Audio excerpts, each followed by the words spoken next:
میدان میں۔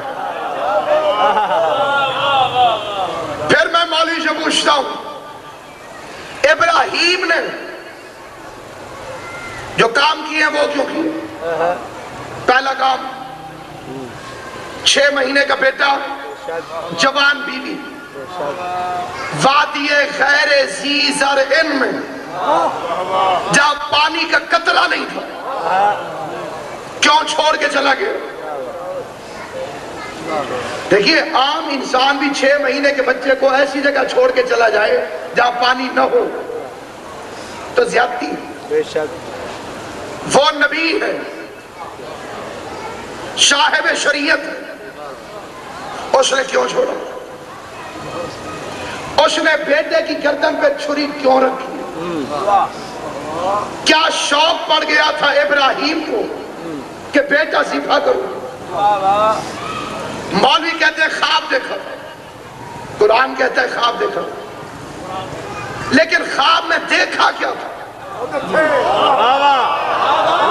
حسین کی غربت اور علی کی عزت کی قسم، ابراہیم کو خواب میں واقعہ کربلا دکھایا گیا تھا، کیونکہ ابراہیم تھا عاشق حسین ابن علی۔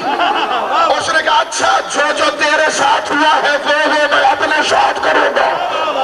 ابراہیم نے حسین کی 28 رجب خواب میں دیکھی، ابراہیم نے وطن چھوڑ دیا، 6 مہینے کا اصغر دیکھا، بچہ پیاسا چھوڑ دیا، علی اکبر کا منظر دیکھا، بیٹے پہ چھری رکھ دی، لیکن فرق رہ گیا، جو خوابوں کا شہزادہ ہو اسے ابراہیم کہتے ہیں، جو تعبیر کا شہنشاہ ہو اسے حسین ابن علی۔